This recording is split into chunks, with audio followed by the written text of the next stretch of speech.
Hey guys, welcome back to Brotherhood and Banter. It's good to be with you. I'm Jake. Hey, and I'm Joey. And we're missing Marc today. He's on vacation. So shout out Marc. He was somewhere in the United States. I think he was in. He sent that picture of Yeah, him and his wife were in front of the San Diego Temple. that's right. They're in San Diego. They were. I think they're making their way back. They should be back tonight, I think. But so drive safe, Marc. And he was absent the last time we were meeting. He was on his. Well, actually, he had some family stuff going on, right? Yes, we did. So All right. sorry I missed it, but I saw the video. It was great. All right. Okay, so today what we wanted to talk about is the America 250 celebration, right? Let's talk about the Constitution and all the related topics. We have several things that we want to talk about. Not several. We have a few things, but I want to start off with Let's first answer this question for people. Okay, yeah. So what did you do on 4th of July? Me? Yeah. I was hanging out with some friends. Yeah. Were they good friends? Yeah. So Jake and I, we got together with our families. We went to another friend's house in the country so we could set up fireworks. Jake got a lot of fireworks. And then I went and floated in the pool, in our friend's pool, and just looked up and watched him and his boys and my son were shooting off the fireworks and our friend's daughter. And all the adults were just hanging out on the porch. And then This adult was hanging out in the pool. That was funny. The last several years, it was always so packed. And so I go try to get in the pool. All the kids are in there. And this year, all the kids were down with you shooting up the fireworks. And then the adults were sitting on the porch. So I just went and floated in the pool. Nice. It was fun. It was fun. That's my favorite thing to do is you can go watch fireworks, to celebrate and all that, but it gets so crowded and all the cars and the people, and it's just, it can be fun. It was fun, some of them, but to be able to go out and do it ourselves and just have a good time with our, close friends and stuff is what we like to do. Yeah, you know what? For me, I think it gets hotter every year. Oh my gosh, man! Here in Texas, I don't know where you guys are, watching, but man, in Texas, it's been one crazy summer so far. But at least Utah's been hotter than us, so like my son. Yeah, they got the fires. Yeah, my son and my brother, they sent the temperatures, and it was 106 one time, and we were 96, and our feel like temperature was 103. So even the feel like was still less than their air temperature. Wow. So pray for those guys in Utah. Hope you guys are safe. I know several of you have been affected by that. So, okay, so let's start. I just wanted to run through some facts about the Constitution, but I want to start by saying this. First of all, I found out it's called the semi-quincentennial celebration, right? The 250 years. Say that for me. Semi-quincentennial. I can't say that word. Before we started filming, we were practicing, and I said, Jake, say that wrong. Okay, so I want to start. We're gonna hit different angles, but I want to start from me as an immigrant, right? And I'm gonna give these perspectives. So I was born and raised in the country of Samoa. I love it. Beautiful country, beautiful place. And then after that, I came to America. But before I came to America, I went to school for 2 years in New Zealand. That is a beautiful country. I love that. Very beautiful country. And then I also lived in Australia for 2 years as well. That's where I served my mission in the state of Queensland. Australia is a beautiful place. I love that. Then I came to the United States in 1992. I went to go to school at Brigham Young University in Hawaii, and I never went back. And so I decided to make my home here in the United States of America. And I tell you, that was a deliberate choice. I loved it. I loved Australia. I love New Zealand. Samoa is always home. That's where I was born and raised. So it's always home. I love it. But when I became a citizen in 2008, I was very excited for that. And I'll tell you something funny, Jake. Yeah, and I have a question for you about that too. Please, yeah. Okay, so okay. So I'm an American. I'm born and raised. That's all I know, right? Texan, So for you, say that you were excited for you. You were, it was. Tell me the reasons why you were excited. That's what I was about to say. Okay, sorry. No, it's okay. So I traveled before I became a citizen. I traveled a lot, and I traveled international, quite a few times. And when I was traveling international, every time I went somewhere, the American passport carriers, they just breeze through. And then all the other guys, we just come, they ask all these questions. Now, that's my perspective. I know that some people might say, oh, it's not like that. Okay, that's okay. This is my perspective. And so that was one of the things I always wanted to do. And every time I come back into the US when I travel international, there's a line, and I almost always enter through LA. Yeah, that's the only place I've entered through. There's other international locations, but that's my port of entry coming from Samoa or from Hawaii. I always enter through LA. And when I went through there, LAX, there's two lines that says United States passports, this line, and then everyone else, this line. And the United States passport holder line, they're just going through quickly. That's why you wanted to become a freedom. I just want that line. That sounds really funny and that sounds really silly. But even when I finally got my U.S. citizenship and I got my passport, when I was traveling to other countries, even to Samoa, boom, I was breezing through. So it sounds really funny. It sounds really dumb. But truly, that was one of the things I said. I want a passport that I can just go easily in and out of the country and in and out of other countries. So yeah, it's something funny. I thought you were going to ask a question about being sworn in, but I'll say something about that.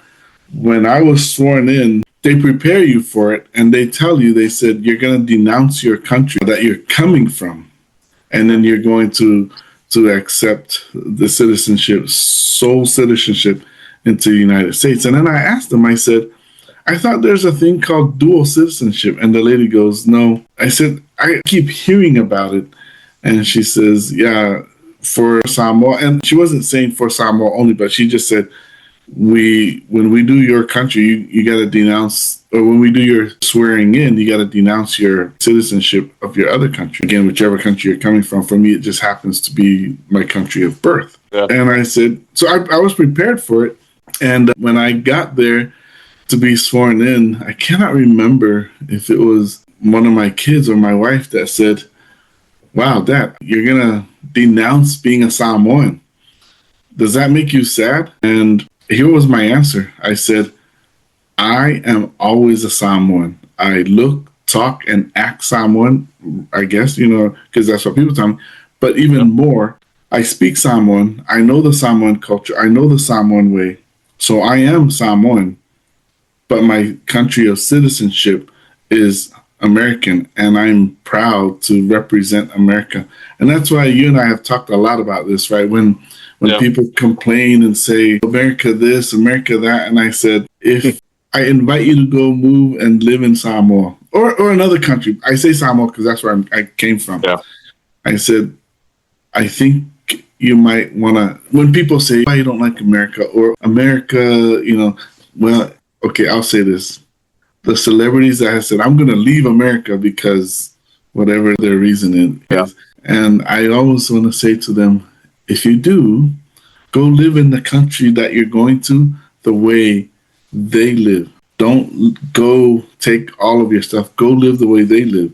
Then you'll see that. Because in Samoa, when I was growing up, we were trying to get the convenience from other countries, but mainly we were getting it from America. Today, they do a lot more business with New Zealand and Australia. I think they always have, but just for us who were members of the Church of Jesus Christ of Latter-day Saints, we drifted towards America. And so I share that because these are simple things, but something that I wanted to have. I wanted to have an American passport. And then the other thing is to be sworn and to denounce my country of birth. And some of my friends have kind of, I'll be honest, and said, well, so you don't want to be Samoan? And I say the same thing to them. I said, I'm Samoan. It's in me. But my political allegiance is to the United States, and I love it. I lived here now for 32 years in America, that is, right? And I've enjoyed being here. It's not perfect, but show me which country is perfect. Exactly, right. Exactly. As you were talking, I started thinking about, I'm seeing these videos like online with, the World Cup going on right now, and it's over here in the U.S. And so a lot of people from outside are coming over, right, to watch the games from outside of the country. And you probably see these videos too, but they're talking about how like the thought of U.S. and their country, right, what they're hearing from the news and all that kind of stuff is totally different than when they get here. And when they get here, they're like, dude, this is a good place. It's not as bad as they say it is over in our countries. So, first of all, I think that's kind of weird, right? Why maybe they don't want people to keep fleeing their country, right? That could be a reason, keep people here. But when you were going through, did you hear, I mean, like in Samoa, did you hear that negative about the U.S.? But because I know you had, in Samoa, you had like the U.S. side too, though, right? Yeah. American Samoa? Yes. So that maybe it's not, you didn't hear as much negative, maybe? Correct. And okay. And here's another thing. I think this is my personal opinion, is that I think it has to do with the media, right? And so in Samoa, growing up at the time, we didn't have any news outlets. We only had one AM station, and before I left Samoa, we had just opened one FM station. Actually, there were two. FM 1 and FM 2, Radio 1 and Radio 2. I forgot that you grew up in the early 1900s. But for reals, though, as I look back at it, right, I compare it because I've met some of people here in America, and they said, that's how we grew up in the 1950s or the 1940s. And I said, okay, so Samoa in 1985 was the equivalent of America in 1935. That's, again, that's just me saying that. But in looking at that, how I compared it to. And so there was a lot of things that in Samoa, to me, that were very positive. And we hear a lot of good things from about Australia and New Zealand and in America. Again, that's for me specific. Okay. And so we did a lot of things or learned a lot of things about those three countries for me in my family. And so, but I chose to come to America. I wanted to come and live here. And so, like I said, I've been here for 32 years now. So in the last several weeks, I've been, as we were coming up to the 250th birthday of America, I studied up on the Constitution and I studied up on the Preamble. And so the U.S. Constitution has been exported, and I'm using that word on purpose, to many countries. And now I can't remember the number, but there's over 100 countries that use the U.S. Constitution as the basis of their constitution now, or the basis of their government. Really? So, I didn't know that. Yeah. How many? I can't remember the exact number. Let me just do a quick search. So they've adopted like the principles, some of the principles behind ours. Not just the principles, but the articles. Or the exact same thing? Yeah. They've taken it and then they've used it as the foundation, and then they added some of their things, right? But they still have a Bill of Rights. So I learned that there are 7 articles in the U.S. Constitution, and the articles take care of. So the first article, and you know this, most people know this. The first article is a way to make law. So you have to have a legislature, right? And then the second article is you have to have someone that governs. So you have the executive branch. And then the third article is a group that interprets the law, which is judicial, right? And so those 3 are the first 3 articles. I'm going to use this word, articles of incorporation, but that's in the Constitution. And from there, that's how. So almost every country that adopted the U.S. Constitution start with those 3 things, right? And as you know, that's the most fundamental part, right? Yeah. And so, because otherwise, if you're a monarchy, then you don't have these 3 things. Yeah. Correct. Right. Okay. And so, that's one of the things that I learned. And I thought that was pretty cool. And so anyway, so going forward, there's 7 articles. And the fourth article was so that everyone can be represented equally, every state, because some of the states were saying, hey, we're too small. And it was Rhode Island, Maine. They were small. They wanted to be represented equally when not just by population. And so there's Congress and then there's the Senate, right? The Senate has equal representation for every state, regardless of population, whereas the Congress is made up dependent on your population. So those are just few little things I just studied out. Now, I did take political science in school, and I learned those things. Yeah. But I also, even though several countries now use the electoral vote, I didn't know about that until I was at school in Hawaii. I learned about the electoral vote.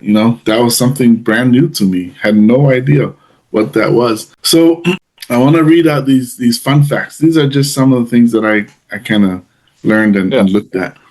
Okay, so about 4,500 words, including signatures, making it one of the shortest national constitutions in the world. It was written in about 4 months during the summer of 1787. James Madison is often called the father of the Constitution, though he repeatedly emphasized it was the product of many delegates. The oldest signer was Benjamin Franklin, who was 81 years old. George Washington presided over the convention but spoke little during the debates. Let me share a little something I learned about George Washington. When they were trying to ratify the Constitution, they asked George Washington to please come, and George Washington was sick. He was ill from all the years of exposure during the Revolutionary War. And they said, Mr. Washington, you need to come. Even if they bring you in your sick bed, you need to come. And so he came. He was ill, but because of him being there, they were able to ratify everything. And that was something simple. But as I was doing my studies, they kept saying, the founding fathers said, when everything began to be ratified and they were going through, it was a miracle. It was a miracle. This thing happened, this thing happened, this thing happened. And it just kept going. And this is where I'm going to switch topics a little bit, but switch angles, is that God established the United States for a reason, for a purpose. And you and I know this. If you back up into when the Pilgrims started coming, why were they coming here, Jake? Why did they come here? To get away from the rule, where they were, England, Yeah. And they were getting away from kingship, from being, and they wanted to establish it, and they wanted to worship the way they wanted to worship. And they wanted religious freedom. Now, that wasn't the only thing, but that was written into the Constitution, right? That was one of the things that they wanted. And then to bear arms, because anytime they wanted to revolt against the king, they had no arms. They couldn't. And they were always thwarted, right? And so these were things that they came here in mind. And they came here with all of those. And then the country, we signed the Declaration of Independence in... You're asking me? 76? July 4th. July 4th, yeah. And that was establishing the United States of America, and it established to worship and establish religious freedom, right? And now let me go back a little bit, or not a little, just to over the weekend. What did our prophet say? What did our prophet ask us to do? To pass for religious freedom. Yeah, so that we can continue to have religious freedom. Yep. And I'm gonna boldly say this, and you and I know, but when the country was established, they established it on God. In God we trust. What's happening today? What's happening today with who is God? Where is God? There is no God. That's what's happening today. Yeah, for sure. Yeah, to me, we're getting away from what the founding fathers established this country to be. And there's people that are fighting to remove God from whatever, blah, you name it. But that's what I'm seeing. That's what I think we're kind of departing from that. And so then going back, so the country was established, and then the Church of Jesus Christ of Latter-day Saints was restored on April 6, 1830, right? And the reason that it was established, the reason it was able to be established here in America was because of the religious freedom, which was one of the things that they came here for. So I share that because for me, that we could not have founded the Church of Jesus Christ of Latter-day Saints in any other place, because it was here in America that it needed to happen, right? And I've talked a lot, but what are your thoughts? Yeah. What are your thoughts? I mean, and not just. I mean, for us specifically, our church, right? But it opened up the door for any religion. You know, even Joseph Smith said himself that he would die for Methodists to allow them to, you know, believe what they believe, right? So as long as we get to express what we believe and do those things that we want to do, right, with our agency. So all these religions, right, pretty much, it opened the door for us. No, I think if you look back on the events, George Washington and just all the founding fathers, right, and their, you know, if you read their letters that they've written, you know, there's books out there that have all kinds of quotes and journal entries and stuff. But they were prayerful men. They really were. People talk about how bad they were as far as the slaves and having slaves and all that kind of stuff, right? But that was the life of that day. But that's something else. You know, that's another topic, right? But they were prayerful men, right? And they were wanting the best for everyone. And we believe that they were truly inspired by God and to come over here and to do this and to establish this. So that's just one thing I really want to point out is we, as a Church of Jesus Christ of Latter-day Saints, we believe that. We believe that these were inspired men of God, not just random people or whatever. We believe that they were led by the Spirit to do those things that they did. Why? To establish what we have now, right? To establish this way of life. Now, is it being attacked? Is our Constitution being attacked? We hear almost every day about how, you know, the Constitution is out of date. It needs to be redone. It needs to be, you know, all kinds of stuff changed, you know. But when you hear these things, the changes are changes that are not really what you would think we would want. You know what I'm saying? So, but you know, this is a document that I believe is from heaven, is from God. And I agree. Yeah, I agree. I wanna touch on something a little bit that you mentioned. Is, well, okay, I forgot what you said that made me think of this, but I want to say this. In the Constitution doesn't say that there should be political parties. There's a democracy, Republicans, Democrats. It doesn't say any of that. And so it's funny that when they started, they were trying to put things together.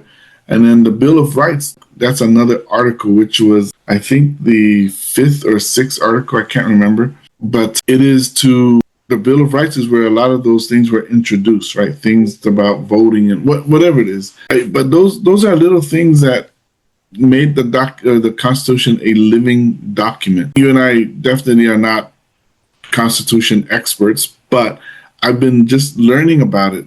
As an immigrant, I think it's my duty to learn and understand and then help defend it, because I love being here in America. I appreciate living in America. And so that is something that I think is a duty for everyone, not just immigrants, but everyone that lives here in America. It is, I'm going to boldly say it is the greatest country on earth. Now, there will be some people that say, because I will say, I made a post one time and someone messaged me and said, yeah, that's not right. And I'm like, your thoughts versus my thoughts. Yeah. I mean, what country out there is everybody trying to flock to? Yeah. You know what I'm saying? America.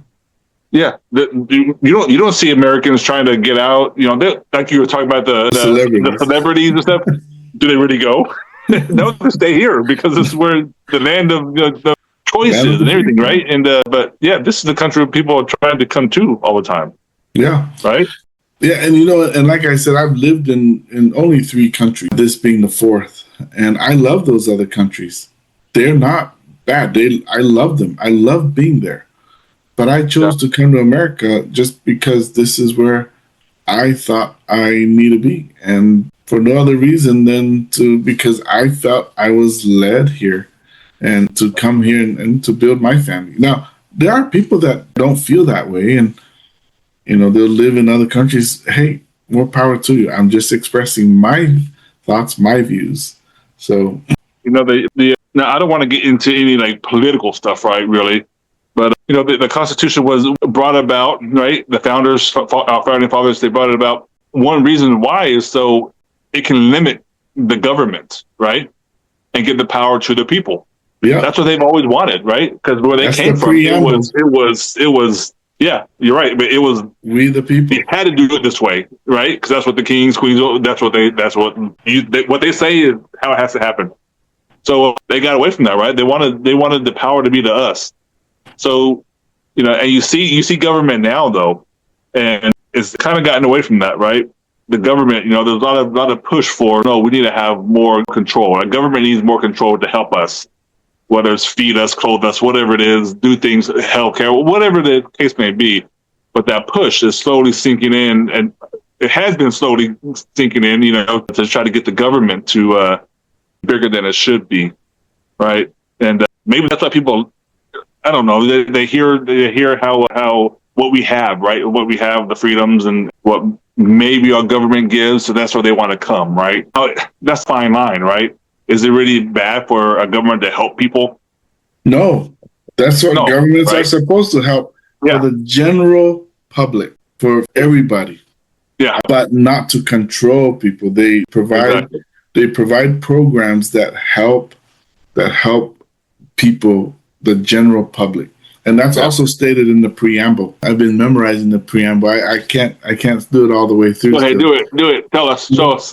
No, I can't. Let me see the preamble. So I can't say the whole, or I can't. I try to memorize it. I can't do it all. But let's close with it. Yeah. Let's close with it. What other things do you have? Okay. Yeah. All right. So listen to the preamble. This is why one of the reasons why I love America. One of the reasons why I believe in America and the Constitution. This is the preamble. We, the people of the United States, in order to form a more perfect union, establish justice, ensure domestic tranquility, provide for the common defense promote the general welfare, again, right there, that's what governments, and secure the blessings of liberty to ourselves and our posterity. To ourselves and our posterity, do ordain and establish this Constitution for the United States of America. It's a simple phrase, very short, but yet that's what government is supposed to do. It is supposed to provide a common defense and promote general welfare. Those to me are the two biggest things. And I think if the government does that, they're doing their job. Otherwise, if they start overstepping things and then getting into debt for doing all the other things, they're overstepping their bounds, and then it becomes harder to manage. But again, these are just our thoughts. We're just chit-chatting, talking about the Constitution. But like I said, just several different angles. And one of my angles is, as I shared, it's as an immigrant. I love being in America. I appreciate all the things that I can have here. And then most importantly, the freedom to worship as I choose here in America. And I love it and I appreciate it.